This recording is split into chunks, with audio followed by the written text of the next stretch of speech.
इस वीडियो में हम कवर करेंगे यूपी पीसीएस 2024 के लिए इंडियन पॉलिटी के प्रीवियस ईयर क्वेश्चंस को। Which act of British parliament abolished the East India company monopoly over trade in India? British parliament के किस एक्ट के द्वारा जो ईस्ट इंडिया कंपनी की मोनोपोली थी इंडिया पर, उसे एबॉलिश कर दिया, खत्म कर दिया? Regulating act, Pitt's India act, charter act of 1813, none of the above? Correct answer is C, Charter Act of 1813. Next question is, by which of the following act Legislative Council of India received the power to discuss the budget? किस act के द्वारा जो legislative council थे उसको budget discuss करने की power मिल गई थी? Indian council act 1861, Indian council act 1892, Indian council act 1909 and Indian Council Act 1919. Correct answer is B, Indian Council Act 1892. In which of the following acts the provision was made for the establishment of Supreme Court at Calcutta? Regulating Act 1773, Pitt's India Act 1784, Charter Act 1813, Charter Act 1833. Calcutta में supreme court बनाया जाएगा, इससे related provisions किस act में थे? Correct answer is A, regulating act 1773.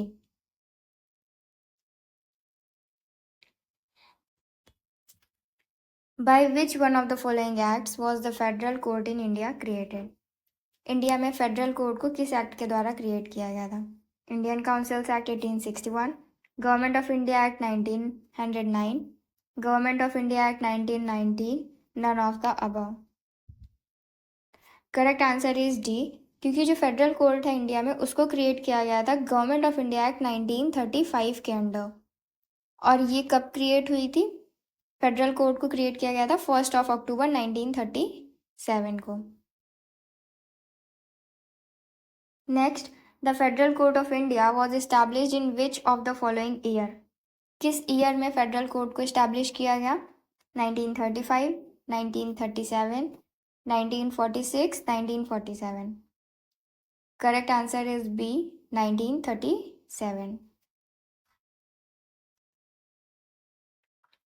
In the context of Indian history, the principle of diarchy refers to.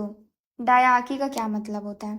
Division of central legislature into two houses, introduction of double government, that is central and state government, having two sets of rulers, one in London and another in Delhi, and D option कह रहा है division of subjects delegated to the provinces into two categories. Provinces के पास जो भी subjects हैं उनको दो categories में डिवाइड करने को डायरकी कहा गया था। Correct answer is D, division of subjects delegated to the provinces into two categories. Dyarchy का मतलब डबल रूल भी होता है। Which of the following act set up dyarchy system at central level? किस एक्ट के द्वारा डायरकी सिस्टम को set up किया गया था सेंट्रल लेवल पे? Government of India act 1935, government of India act 1919, Indian councils act 1909, Indian councils act 1892? Correct answer is A, government of India act 1935. The act of 1909 was associated with. 1909 का act किससे related है? Introduction of separate electorate, decentralization, dyarchy या फिर legislative councils? Correct answer is A, introduction of separate electorate. Which of the following is are the principal features of the government of India act 1919? इनमें से हमें बताना है कि government of India act 1919 के कौन से फीचर्स हैं। The introduction of dyarchy in the executive government of the provinces, the introduction of separate communal electorates for Muslim, devolution of legislative authority by the center to the provinces. Select the correct answer using the codes given below. Only 1, 2 and 3, 1 and 3 या फिर 1 2 3? Correct answer इसका होगा सी, 1 and 3 statement आपके सही है। The introduction of diarchy in the executive government of the provinces and devolution of legislative authority by the center to the provinces. Second statement is wrong. The introduction of separate communal electorate for Muslim 1919 के act से नहीं किया गया था, ये आया था 1909 के एक्ट में। With reference to the Indian civil services, which of the following statements is are correct? Indian civil services के regarding कौन सा statement सही है? Government of India Act 1919 provided for a separate examination for the Indian civil services, which was to be held in India. Second statement कह रहा है in the Indian civil services in 1941, the percentage of Indians was more as compared to the Europeans. Select the correct answer using the code given below. Code कह रहा है only 1, only 2, both 1 and 2, neither 1 nor 2. Correct answer is C. Both 1 and 2 statements are right. Next, the Indian legislature was made bicameral for the first time by Indian Council Act 1892, Indian Councils Act 1909, the Government of India Act 1919, and D option is the Government of India Act 1935. Correct answer is C. By the Government of India Act 1919. Indian legislature को पहली बार by cameral बनाया गया by the government of India act 1919 के द्वारा। विच of the following act introduce the principal of constitutional autocracy? The Indian councils act 1909, the government of India act 1919, the government of India act 1935, and D option is the Indian Independence Act 1947. Correct answer is C, government of India act 1935 के द्वारा introduce किया गया था principle of constitutional autocracy. Which of the following act introduce the bicameral legislature at the centre? Centre में bicameral legislature किस act के द्वारा introduce किया गया? 1961 एक्ट, 1917 एक्ट, 1919 या फिर 1915? Correct answer is C, 1919 Act. Which act for the first time made it possible for the Indians to take some share in the administration of their country? Charter Act 1833, Charter Act 1853, Government of India Act 1858, Indian Councils Act 1861. किस act के द्वारा पहली बार ये possible हुआ कि जो Indians हैं वो भी एडमिनिस्ट्रेशन में पार्टिसिपेट कर सकते हैं? Correct answer is A, charter act of 1833 sir. The distribution of power between centre and the states as in the constitution of India is based on which of the following plans? Centre और state के बीच में जो power का distribution है हमारे constitution में, वो कौन से प्लान से आया था? Morley Minto reform 1909, Montagu Chelmsford reforms 1919, government of India act 1935, Indian independence act 1947. Correct answer is C, government of India act 1935.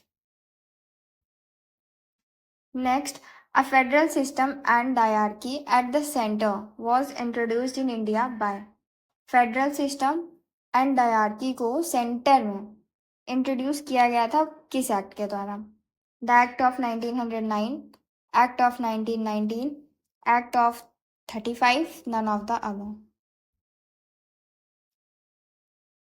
Correct answer is C, act of 1935. The provision for the establishment of All India Federation was introduced in. All India Federation से related जो provisions हैं उनको include किया गया था किस act में? Government of India act 1935, August of 1940, government of India act 1919, cabinet mission proposal 1946. Correct answer is A, government of India act 1935. Which one of the following act provided for the federal polity in India? Federal polity की बात किस act में करी गई है? Government of India act 1909, government of India act 1919, government of India act 1935, Indian independence act 1947. Correct answer is C, government of India act 1935. Next question is, in the federation established under the act of 1935, residuary powers were given to. 1935 के act के द्वारा जो federation establish किया गया उसमें powers को divide किया गया, तो जो रेजिडरी पावर्स थी वो किसे दी गई? फेडरल लेजिस्लेचर को, प्रोविंशियल लेजिस्लेचर को, गवर्नर जनरल या फिर प्रोविंशियल गवर्नर को? Correct answer is C, governor general. In the Federation established by the Government of India Act of 1935, residuary powers were given to the. Same question है और इसे repeat किया गया है IAS प्रीलिम्स 2018 में. Federal legislature, governor general, provincial legislature या फिर provincial governors? Correct answer is B, governor general.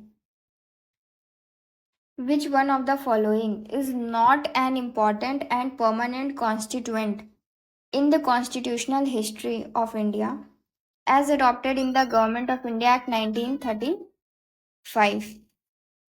Option है a written constitution for the country, elected representatives responsible to the legislature, envisaging a scheme of federation, nomination of official members to the legislature. Correct answer is A, a written constitution for the country. देखो, जो government of India act 1935 था उसमें कहीं पे भी ये mention नहीं किया गया था कि कंट्री का रिटन कॉन्स्टिट्यूशन होगा. Written constitution of the country से रिलेटेड कोई provisions government of India act 1935 में नहीं अवेलेबल थे.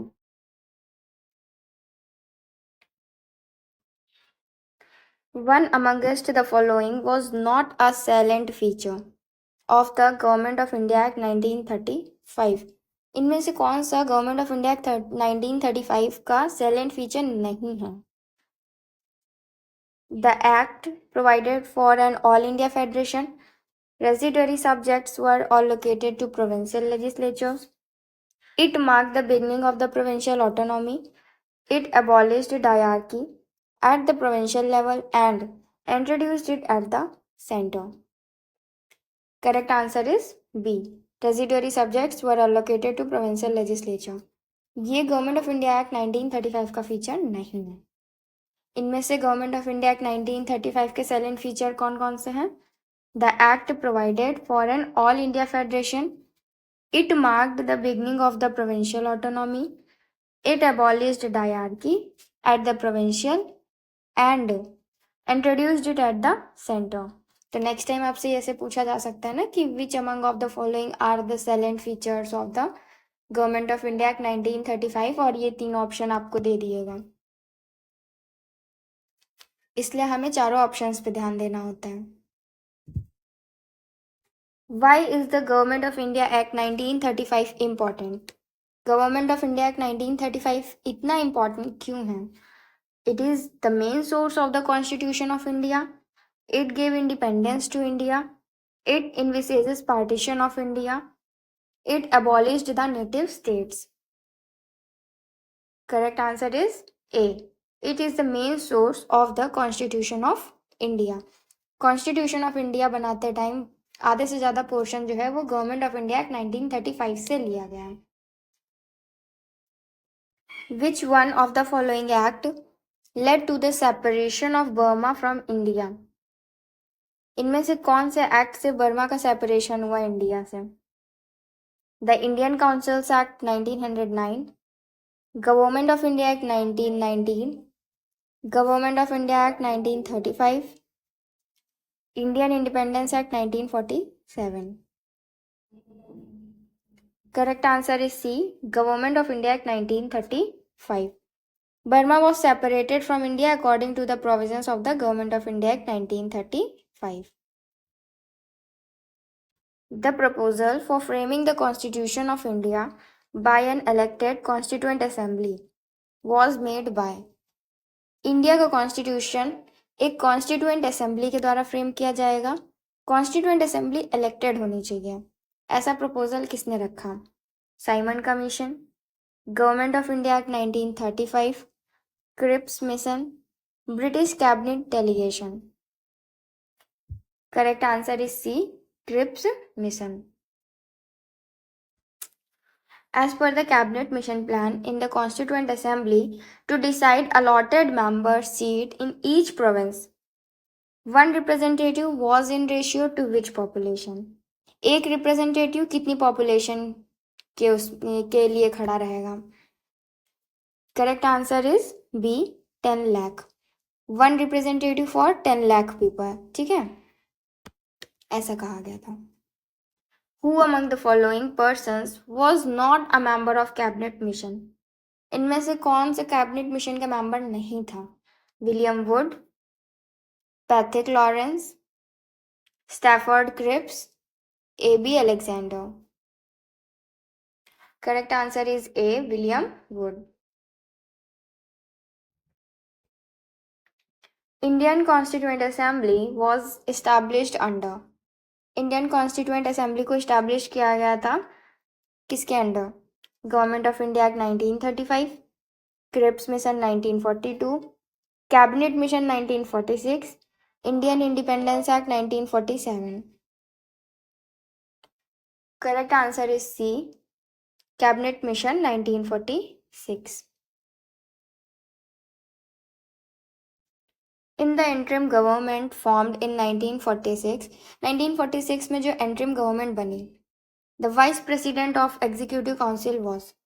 तो उसकी एग्जीक्यूटिव काउंसिल के वाइस प्रेसिडेंट कौन बना? Jawaharlal Nehru, doctor S Radhakrishnan, C Rajagopalachari, doctor Rajendra Prasad. Correct answer is A, Jawaharlal Nehru. Who of the following was not the member of the interim national government formed in August 1946? C. Rajgopalachari, Dr. Rajendra Prasad, Dr. S. Radhakrishnan, Jagjeevan Ram. Correct answer is C, Dr. S. Radhakrishnan. Who gave the idea of a constituent assembly firstly for the formation of constitution for India? सबसे पहले constituent assembly form करने का idea किसने दिया था? Swaraj party 1934, Congress party 1936, Muslim league in 1942, all parties conference in 1946. Correct answer is A, Swaraj party 1934. Next, which of the following statements are true in relation to the constituent assembly? इनमें से कौन सा statement सही है related to constituent assembly? Assembly was based on adult suffrage. The assembly was a result of direct election. Assembly was a multiparty body. Assembly worked through various committees. Choose the correct answer by using the code given below. 1 and 2, 2 and 3, 3 and 4, 1, 2, 3, 4. तो देखो, assembly was based on adult suffrage, ऐसा तो नहीं था. ठीक है. Second option, the assembly was a result of direct election, नहीं, direct election भी नहीं हुए थे. इसका करेक्ट आंसर हो जाएगा 3 and 4. Assembly was a multi party body. Assembly worked through various committees. Correct answer is C, 3 and 4. Which of the following statements are correct regarding to the Indian Constituent Assembly? इनमें से कौन सा statement सही है regarding Constituent Assembly? It was not based on adult franchise. It resulted from direct election. It was not a multi-party body. It worked through several committees. अगर आप ध्यान से ऑप्शंस को देखेंगे तो पीछे वाले क्वेश्चन के जैसा ही है. यहाँ पे देखो, it was not based on adult franchise, तो ये ऑप्शन सही है. And it worked through several committees, ये भी सही था. It resulted from direct election, direct elections तो नहीं हुए थे. It was not a multi party body, it was a multi party body, तो ये भी गलत हो जाएगा.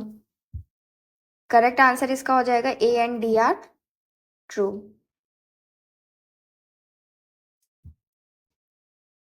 Member of Constituent Assembly who drafted the Constitution of India were nominated by British Parliament, nominated by Governor General, elected by legislative assemblies of various provinces, elected by Indian National Congress and Muslim League. Correct answer is C, elected by legislative assemblies of various provinces. इसे जरा एक बार detail में देखते हैं. देखो, जो members थे constituent assembly के, उन्हें इलेक्ट किया गया था लेजिस्लेटिव असेंबलीज के द्वारा. जो अलग अलग प्रोविंसेस की लेजिस्लेटिव असेंबलीज थी, उनके द्वारा इन्हें इलेक्ट किया गया था. Each provinces of each Indian state और group of states were allotted total number of seats proportional to their respective population, रफली in the ratio of 1 to 1,000,000. एक रिप्रेजेंटेटिव जो है वो 10 लाख पीपल के लिए था. ठीक है. As a result 292 members were elected through provincial legislative assemblies. तो जिसके कारण 292 members जो हैं वो provincial legislative assemblies से आए. 4 members were represented by chief commissioners province, while the Indian princely state were allotted minimum of 93 seats. और Indian princely state को total कितनी seats मिली थी? 93 seats.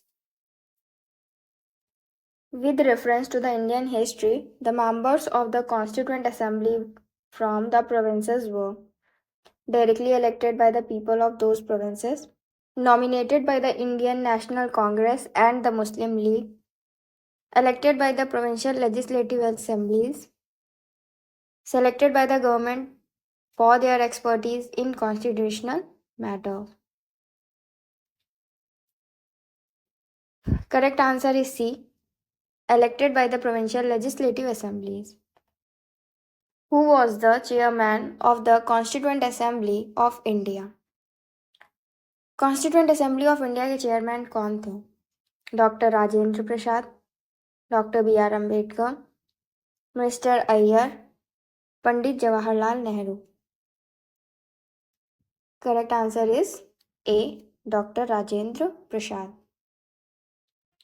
The first day session of Indian constituent assembly was chaired by. Indian constituent assembly का जो पहला day था session का, उसको किसने चेयर किया था?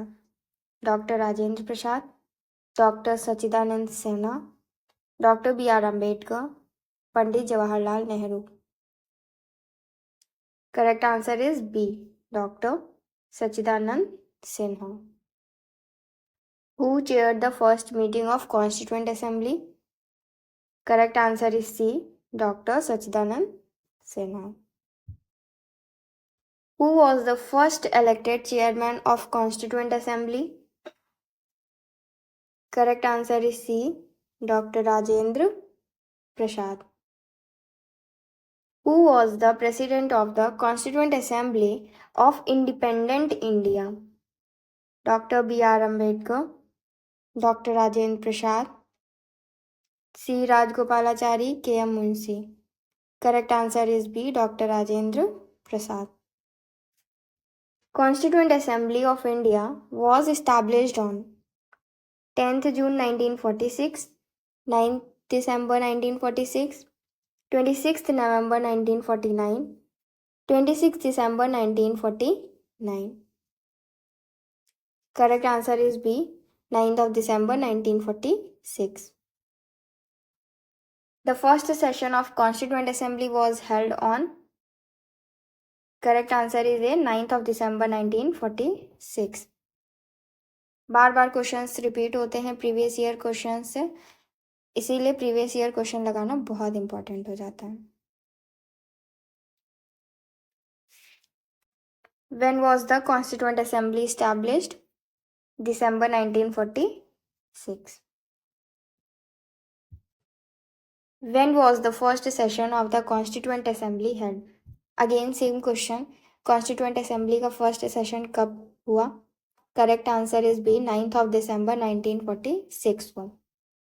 कॉन्स्टिट्यूएंट असेंबली का पहला सेशन 9th ऑफ दिसंबर 1946 को स्टार्ट हुआ एंड 23rd ऑफ दिसंबर 1946 को एंड हुआ.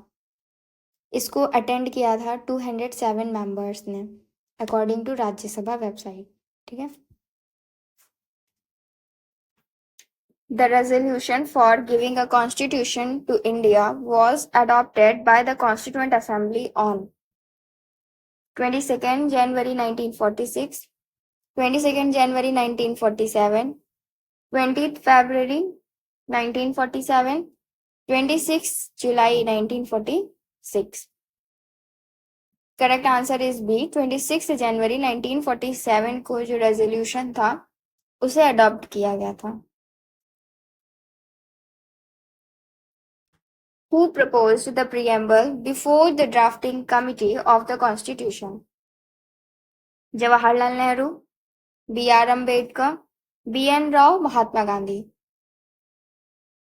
Correct answer is A, Jawaharlal Nehru. Jawaharlal Nehru ने प्रपोज किया था प्रियम्बल को before drafting committee of the constitution.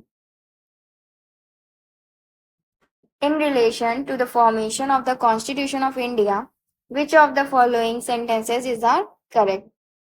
India के कॉन्स्टिट्यूशन के फॉर्मेशन से रिलेटेड इनमें से कौन सा स्टेटमेंट सही है? Resolution of objective by Nehru affected the making of the Constitution. Preamble fulfills various important objectives, aims. People of India ordered, directed the Constitution. Head of the state is elected by the people directly. Option है 1, 2, 3, 1, 3, 4, 2, 3, 4 and all of the above. तो देखो जो last statement है ये है wrong. State के जो head होंगे उनके इलेक्शंस डायरेक्टली नहीं होते हैं.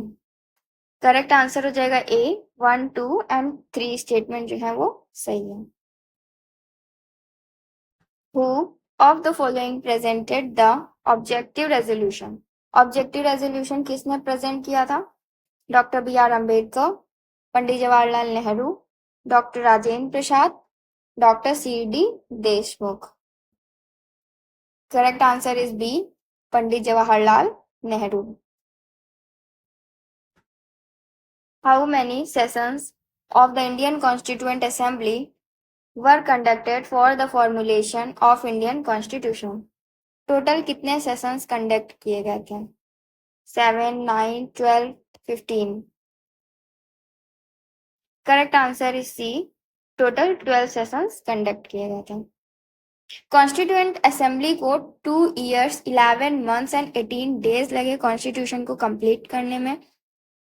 इस पीरियड में टोटल 11 सेशन हुए थे ऑफ 165 days के. ठीक है, फिर एक लास्ट में सेशन हुआ तो इसीलिए इसका आंसर जो है वो 12 होगा. How much time the constituent assembly took to frame the constitution of India? कितना टाइम लगा कॉन्स्टिट्यूशन बनाने में? 2 years 11 months 18 days. Correct answer is A, 2 साल 11 महीने 18 दिन लगे कॉन्स्टिट्यूशन को तैयार करने में. Who among the following was the chairman of the Union Constitution Committee of the Constituent Assembly? Union constitution committee के चेयरमैन कौन थे? Doctor B R Ambedkar, J B Kripalani, Jawaharlal Nehru, Alladi Krishnaswami Ayyar. Correct answer is C, Jawaharlal Nehru. Union constitution committee के chairman कौन थे? जवाहरलाल नेहरू. देखो constituent assembly के द्वारा union constitution committee भी बनाई गई थी बाकी प्रोमिनेंट कमिटीज के साथ साथ. जवाहरलाल नेहरू चेयरमैन थे यूनियन कॉन्स्टिट्यूशन कमिटी के. कुछ और कमिटीज थी, उनके चेयरमैन भी देखते हैं. Committee on rule of procedure, rule of procedure committee के चेयरमैन थे doctor Rajendra Prasad. Steering committee doctor Rajendra Prasad. States committee Jawaharlal Nehru. Drafting committee doctor B R Ambedkar. Advisory committee on fundamental rights, minorities, tribal and excluded areas के chairman कौन थे? Sardar Vallabhbhai Patel. Who was the chairman of the Provincial Constitution Committee? Provincial Constitution Committee के chairman कौन थे of the Constituent Assembly? Doctor B R Ambedkar, Pandit Jawaharlal Nehru, doctor Rajendra Prasad या फिर Sardar Patel? Correct answer is D, Sardar Patel. Next, who was the chairman of the drafting committee of Indian Constitution? Drafting committee के chairman कौन थे? Doctor Bhimrao Ambedkar, Rajendra Prasad, Sachchidananda Sinha या फिर C Rajagopalachari? Correct answer is A, doctor Bhimrao Ambedkar.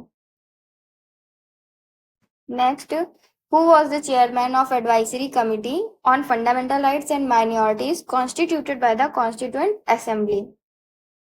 Correct answer is B, Sardar Patel. The drafting committee of the Constituent Assembly under Dr. B.R. Ambedkar had how many other members? जो drafting committee थी constituent assembly की under doctor B R Ambedkar, उसमें कितने और members थे? 7, 6, 5, 4? Correct answer is B, 6 members और थे. Who among the following were the members of the drafting committee of the Constitution? कौन कौन मेंबर था drafting committee of the constitution का?